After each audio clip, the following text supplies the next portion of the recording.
Here we are, 6 months into the Bud Light controversy, and I can definitively call this the apathetic period. We haven't got the update of the Labor Day sales numbers, which is kind of an update in and of itself. Probably terrible, and probably that's still 30% of customers that have just decided, no thanks, I'm good, not coming back to the blue brand anymore. There's a bunch of other middling loggers that I can go ahead and drown away my sorrows with, and dull the senses of my nagging wife that I'm too much of a bitch in order to set straight. Yeah, people are just more happy with their sedated lives and to actually make tangible changes in order to improve them, but to each their own, to each their own. But yeah, when contrasting, August to August 2022 to August 2023, it's dire. It's a terrible fall off, 30% when it comes to sales and volume, give or take a couple of percentage points. And the last big notable development is Bill Gates dropping 95 bills on this stuff. It's like, what is that ultimately going to end up doing? Just kind of coast them along a little bit till hopefully all of their investment in the NFL ultimately pays off or not? No, nothing, no. You got to realize that nobody's coming to save them at this point in time, and them deciding to partner with somebody who's going out in public dressed like that with zero shame, bro. I want to get that off the screen as quickly as possible because it's a bit, ridiculous. It's like, why would you even bother? Why would you think that would be something that's good for your brand? What does that represent other than mental illness? It doesn't represent the people that would be inclined to continue to drink your products. Like, there was no gain to be had there at all whatsoever. But, like it says, sales still down 30% 6 months after Dylan Mulvaney disaster. Drinkers are lost forever. Exactly. It's not like these people are sobering up or anything like that. They've just simply moved on, man. And it's been consistent drop-off since April, May, June. It's all around that 30%. Whether you're talking sales, whether you're talking volume, regardless of your goofy little rebate plans and deep discounts where you just pay the recycling fee in order to get a case of beer, just take it off the shelves because we're tired of dusting them off all the time anyways and scheduling the pickups in order to get them sold back. No. If you just take them and get them off the shelf, that'll be fantastic. It'll give our merchandisers a head start when we start very soon. We should be getting an update on that front when it comes to moving your product off the shelves for stuff that's actually moving from companies that don't actively hate their current consumer base and are looking to transition, pun mostly intended, to a new audience. But one thing I will say about Anheuser Busch and Bud Light specifically is they're at least not throwing their own little pity parties. Yeah, they're just trying to march straight forward, not address the controversy, not even speak the name Dylan Mulvaney. I don't know who that dude is. I don't know why that dude is. We're in the business of selling beer, even though the time has come and gone and showed up again, and then you continue to just leave it on the side of the road like a raccoon you ran over on the highway. Gotta get points for forging your path forward. Unlike Mulvaney, the previously pictured strange individual, continuing to say, I've been attacked so much and now I have to go into hiding until I get an invite to go out somewhere where I can be on a red carpet. Or also that I want to get the speaking gig for $40,000. That would be fantastic. Or maybe if I can be on Broadway, that would be just as equally great. Or maybe I could be in a Super Bowl beer ad, specifically a beer ad. Are you having a laugh? Like, I've given props to Mulvaney for just going from relative obscurity to becoming an overnight sensation in 2023. Not for the reason that Dylan was probably hoping for, but everybody knows the name, or at least knows the visage. Dylan Mulvaney says it would be epic to do a Super Bowl beer ad after Bud Light saga. It sure would be epic. It would be an epic amount of retardation from the marketing department to even think that would be a good idea from whatever beer company that's out there. Unless Gay Water's going to be doing something. This is an actual product. I'm not just saying. There's certain water that, caters to 10% of the population. A transgender influencer, Dylan Mulvaney, said it would be epic to one day star in a beer advertisement at the Super Bowl. Why? Oh, right, in one of those maudlin confession videos from the Deck, D-E-C-K. He said that, I'm a fan of beer, and then was drinking it out of a mason jar like an absolute plebeian. So, okay. Mulvaney fantasized about her, okay, whatever, as Oh, her future, sorry. As she confessed in a wide-ranging interview with The Cut that I wonder what we're talking about getting cut. That the fallout from her Bud Light saga had been a huge wake-up call for her. Exactly.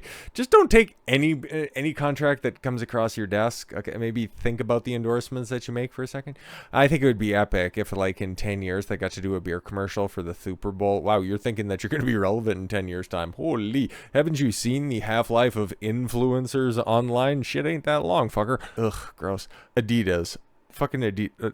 Really? You kick out Kanye and you decide to bring in Mulvaney. Unfucking believable. Influencer who rose social media stardom, documenting her transition on TikTok. Yeah, exactly. She said she now realizes in the wake of the Bud Light fallout that she was naive about the realities of being a trans woman in the public eye. Really? I think that some trans elders, they don't get to be that old, probably looked at me this last year and were like, bitch, you have so far to go. They think probably saw what happened to me in these last few months coming, I guess. This is a good wake-up call for me, and now I'm a more realistic person. Unfucking believable. Even fake women can't take responsibility for their actions. You effectively killed off a brand, but this is all about me. Along with your first estrogen shot, you must get that little card that says, nothing that you ever do will ever be your fault going forward. You go, girl. Controversy engulfing Mulvaney erupted back in April 1st, April Fool's Day or April Fool's Year in the case of Bud Light and Mulvaney, when Anheuser Busch sent her a can of beer with a face on it to celebrate 365 days of girlhood, popular TikTok theories she started about her transition. After she broadcast the Bud Light can on her social media followers, outraged conservatives. Yes, that's how it started, because guess what? Outraged conservatives are normally the ones that drink Bud Light. Immediately waged a war against Mulvaney. No, not against Mulvaney. It was against Bud Light. Now you're being revisionist history. I understand that it's been a long time, but at the same time, let's keep our story straight, because it's all documented. Called for a boycott to the brand, sending its sales plummeting. Mulvaney went dark on social media for several weeks, and so did Bud Light. These two parties are intermingled into this entire catastrophe. You don't need to suss out both parties here. They went and did the exact same pattern. I think Mulvaney might have broken the silence first, but that I'm not entirely sure on, sending its sales plummeting. Yes, exactly. Since resurfacing and talking publicly about when it went through the extreme amount of transphobia and hate, I think hopefully years from now we'll look back at this time period and be like, what the fuck was that? I agree, but probably not for the same reasons you're trying to elucidate. Mulvaney told the magazine, adding that she believes she could eventually charm some of her haters into liking her. I appreciate you for your ability to market yourself, but I would never hire you to promote anything. Well, I could think of a couple of things, but this is a publicly available video on certain the video hosting platforms, and the spicy jokes write themselves. I don't like taking myself too seriously. I'm sorry, what? I want to be the funny one, she said, of moving forward after the saga. I don't want to be the one that's scared, the one who's You literally made videos about how scared and frightened you were without providing any receipts. I received so much hate. This has been so tough. Anheuser Busch didn't reach out to me at all whatsoever. I was just left alone twisting in the wind. I don't want to be the scared one, the one who's controversial. You knew exactly what you were doing. You were just trying to secure the easy bag.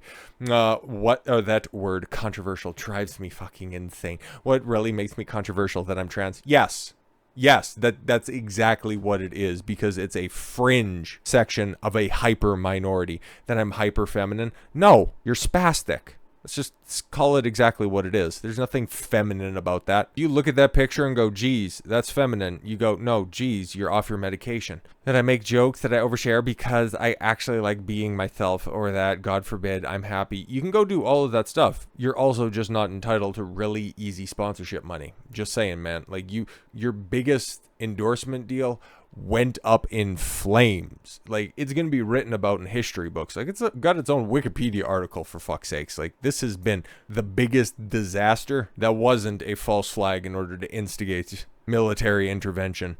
Maybe that's what makes me controversial. I don't think I've actually fucked up majorly. I think that the world is fucked up. Cheers to that. Exactly. It's not me that's crazy. It's everybody else who's crazy. This sounds like a really healthy individual. Oh yeah, and like it says here, Modelo Especial knocked Bud Light off its decades-long perch. Yep, 22 years on top, only to be dethroned because why? Of the entire world is insane. Modelo, which is distributed in the United States by U.S.-based Constellations brands, but around the world by Anheuser Busch. So they're not exactly all that shook up by this. It just makes their domestic numbers look pretty bad.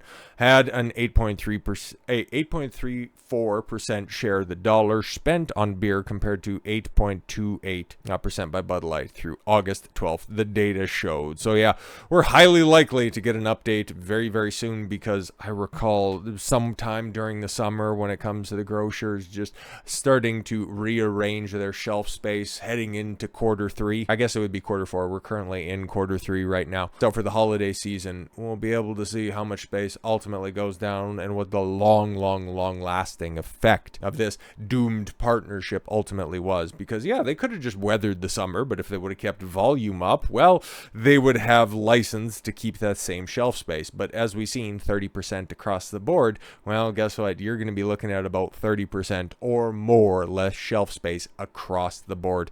Sucks to suck, I guess, but you chose to bring the tranny to the dance, so hey, it's your responsibility, pal. With all that said, thank you all very much for the gift of your time. I've been Don Consuelo. I want you to follow your gut and get after it. Take care, everyone.